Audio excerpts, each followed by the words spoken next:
can we help him if we don't know what we're up against? And it's obvious we've been brought here to help him, not just to find him. He walked briskly up the steps and knocked at the door. They waited. Nothing happened. Then Charles Wallace saw a bell, and this he rang. They could hear the bell buzzing in the house, and the sound of it echoed down the street. After a moment, the mother figure opened the door. All up and down the street, other doors opened, but only a crack, and eyes peered toward the three children and the woman, looking fearfully out the door at them. "What do you want?" she asked. "It isn't paper time yet. We've had milk time. We've had this month's Polar Plush person, and I've given my decency donations regularly. All my papers are in order." "I think your little boy dropped his ball," Charles Wallace said, holding it out. The woman pushed the ball away. "Oh no, the children in our section never drop balls. They're all perfectly trained. We haven't had an aberration for 3 years. All up and down the block, heads nodded in agreement. So you might want to guess what the word aberration means by the way they use it here. And the definition of that is a departure from what is normal. Charles Wallace moved closer to the woman and looked past her into the house. Behind her, in the shadows, he could see the little boy, who must have been about his own age. "You can't come in," the woman said. "You haven't shown me any papers. I don't have to let you in if you haven't any papers." Charles Wallace held the ball out beyond the woman so that the little boy could see it. Quick as a flash, the boy leaped forward and grabbed the ball from Charles Wallace's hand, then darted back into the shadows. The woman went very white, opened her mouth as though to say something, then slammed the door in their faces instead. All up and down the street, doors slammed. "What are they afraid of?" Charles Wallace asked. "What's the matter with them?" "Don't you know?" Meg asked him. "Don't you know what all this is about, Charles?"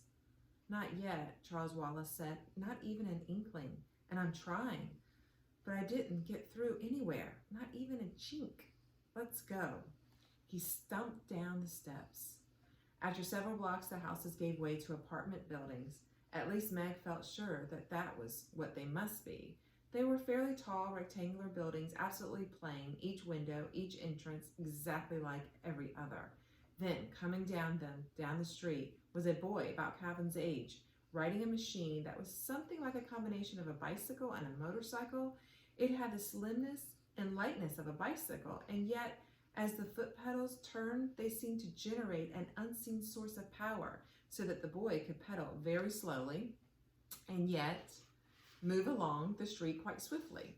As he reached each entrance, he thrust one hand into a bag he wore slung over his shoulder, pulled out a roll of papers, and tossed it into the entrance.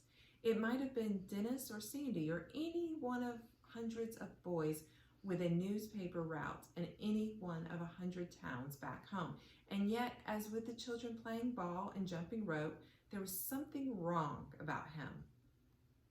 Okay, this is another situation that reveals the time that this book was written.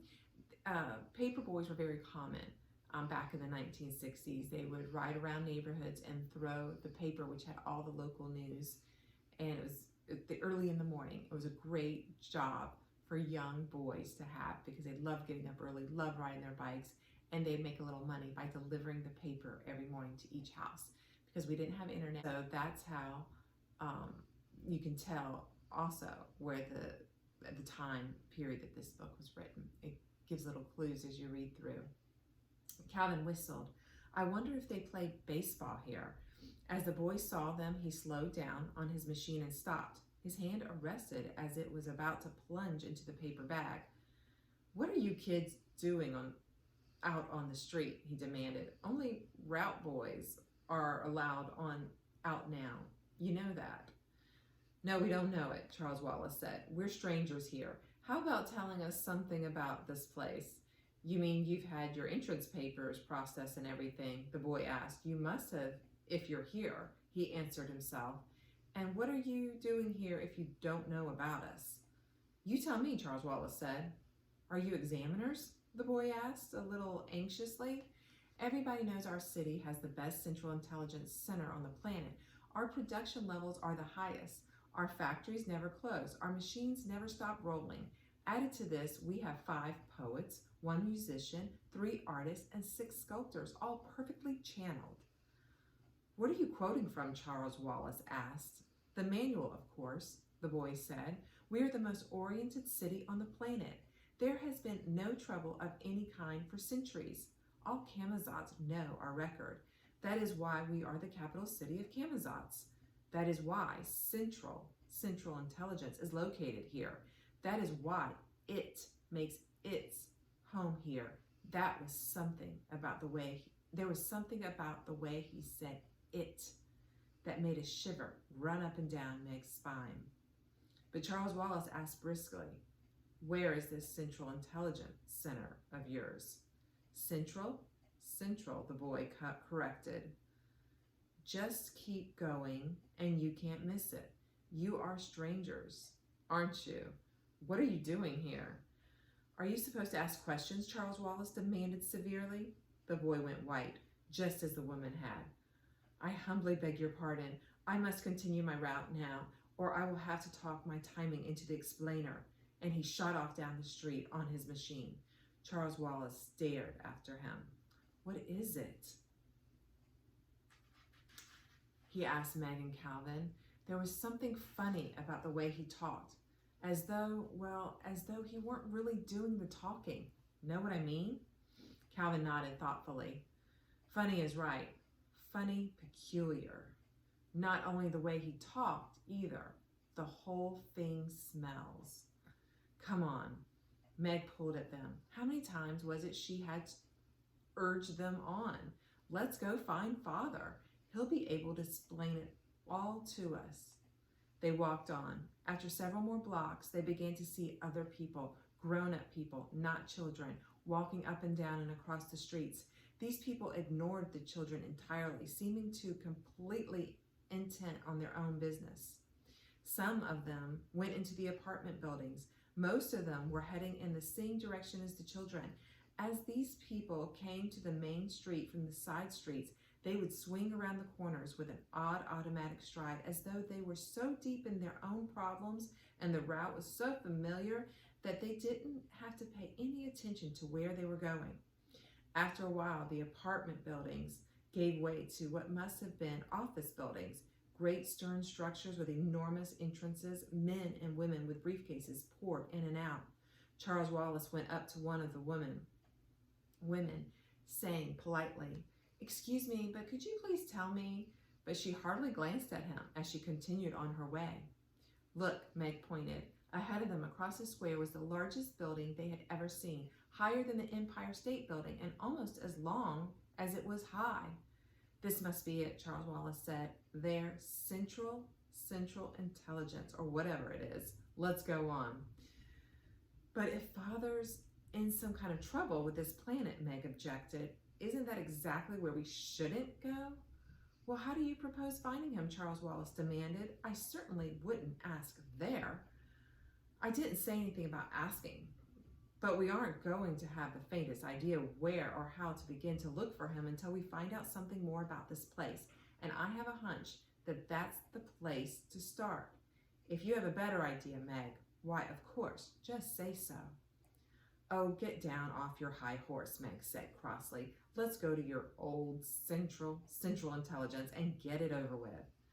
I think we ought to have passports or something, Calvin suggested. This is much more than leaving America to go to Europe.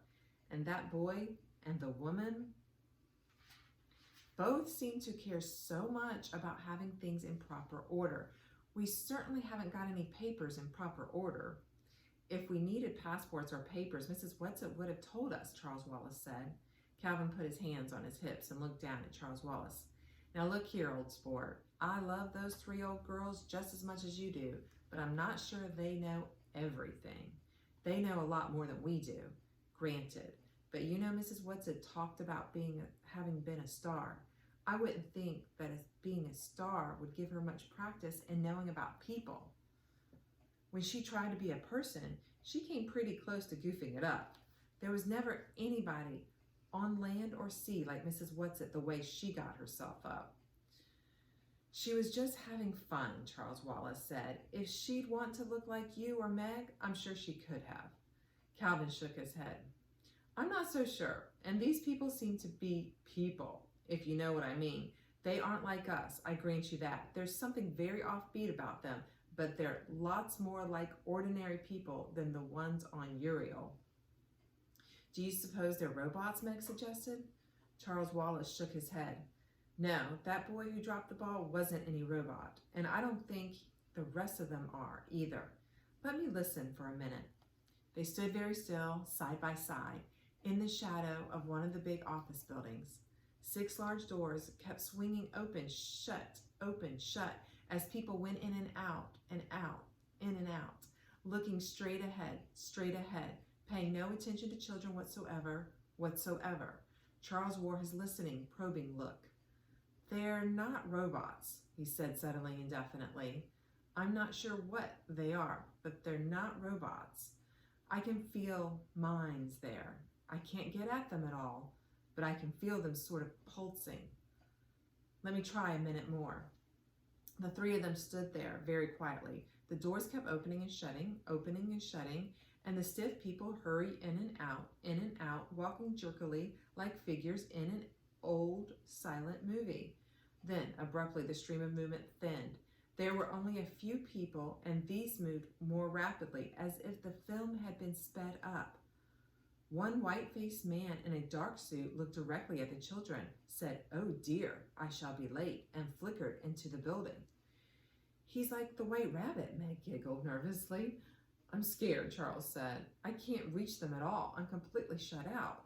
We have to find Father, Meg started again. Meg, Charles Wallace's eyes were wide and frightened. I'm not sure I'll even know Father. It's been so long, and I was only a baby. Meg's reassurance came quickly. You'll know him.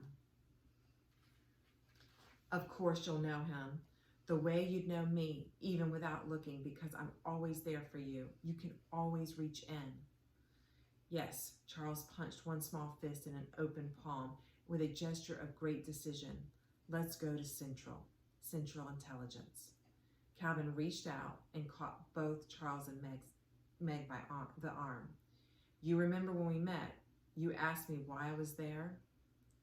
And I told you it was because I had a compulsion, a feeling I just had to come to a particular place at that particular moment. Yes, sure. I've got another feeling, not the same kind, a different one, a feeling that if we go into that building, we're going into terrible danger. Okay, so that's how chapter 6 ends. I want to move up a little bit and go back to where Calvin reached out and caught both Charles and Meg by the arm. And he said, you remember when we met, you asked me why I was there, and I told you it was because I had a compulsion. Okay, this is an example of when a new word is introduced and it is defined right after it is provided. The definition is a feeling needing to come to a particular place at a particular moment. He explains it in his own words, but that's a good example of how you will find the definition of words by using context clues. Okay, so this is exciting, okay? We're really getting nervous about what's going to happen next. I look forward to the next chapter.